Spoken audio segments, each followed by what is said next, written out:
Right, guys, so we're on day 6 of this nightmare, this completely unprovoked attack from Israel on Iran. To be fair to Iran, they're responding in kind. Now, if you were to watch the mainstream media here in the West, Iran is a beaten docket. Like, they've been absolutely destroyed because the Western media is still just exclusively lapping up the Israeli perspective. Absolutely blows my mind. We'll get to that in just a moment, though. My main thing, I suppose, that I just wanted to share with you guys, remember, this is not so much a political analysis page.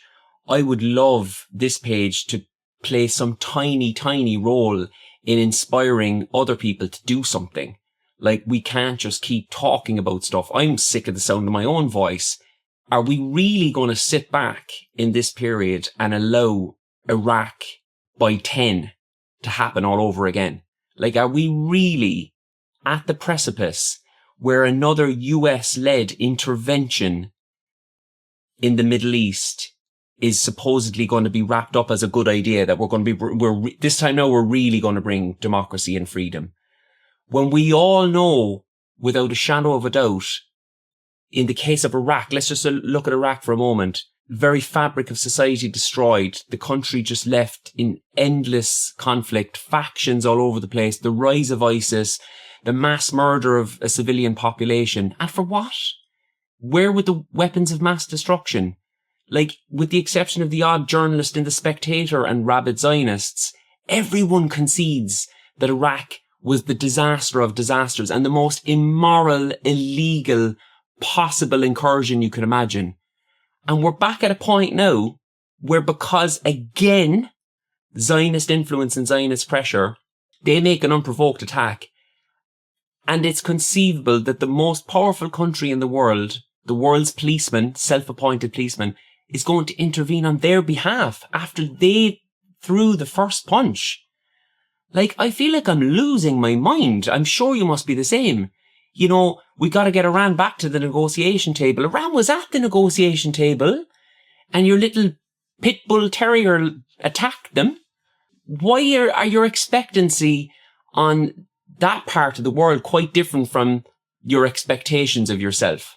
That's what I want to find out, because the Orientalism in this situation is so naked and it's so ugly. The idea that anybody in the West, particularly those two countries, Israel and the US, as they conspire to finish their Holocaust in Gaza, that they would have the temerity and the cheek to say, this country over here, that needs a regime change.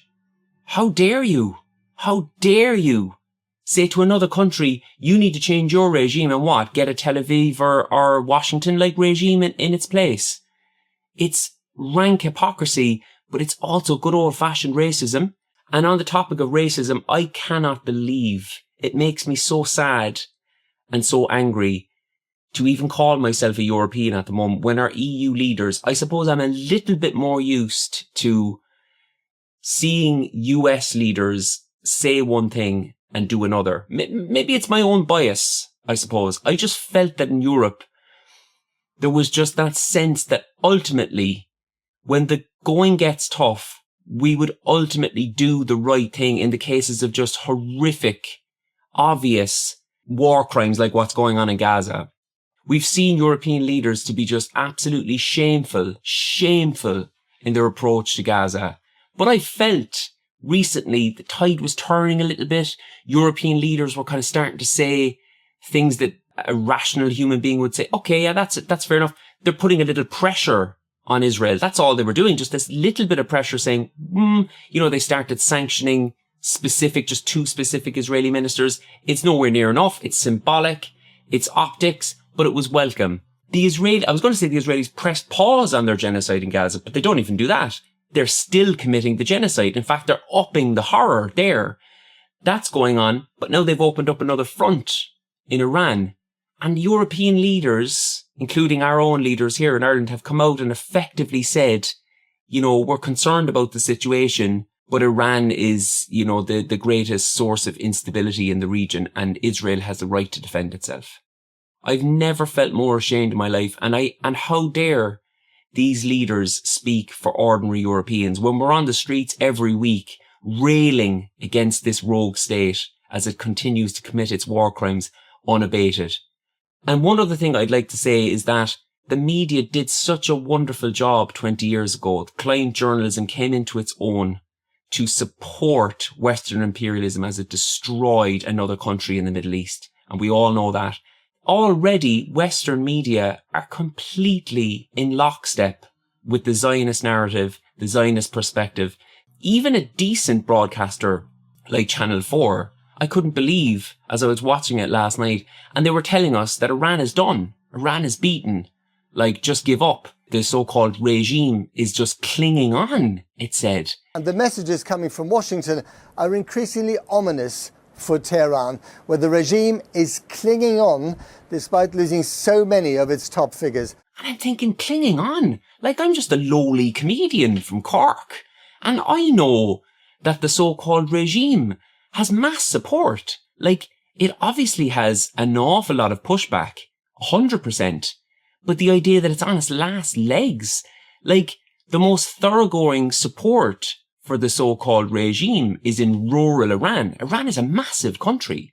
You know, it's about the size of France and Germany combined. It's got a population of 90 million people. It's not at all like the Assad regime where all the power was consolidated by one man. He was the regime. It's so much more complex in Iran.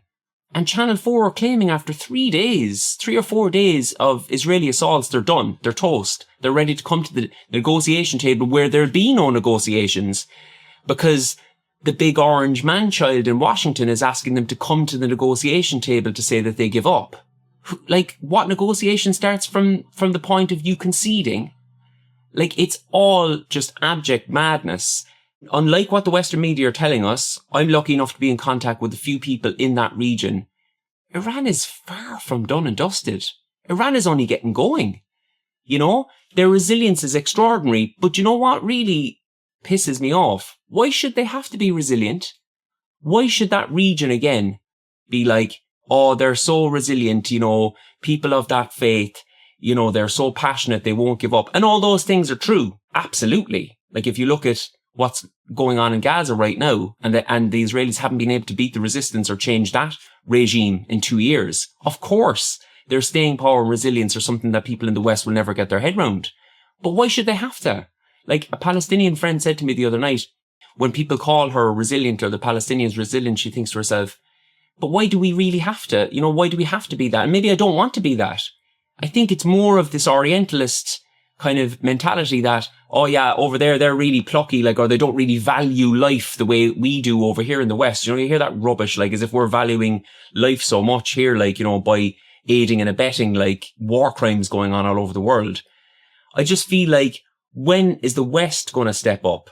You know, like, we marched on the streets 20 years ago, we're marching on the streets now, but sadly, it hasn't been enough. Are we really going to allow ourselves to sleepwalk into another quagmire, another nightmare in the Middle East, where again, it's always brown, innocent people that are slaughtered so that a select few in the West can keep their hands on the levers of power?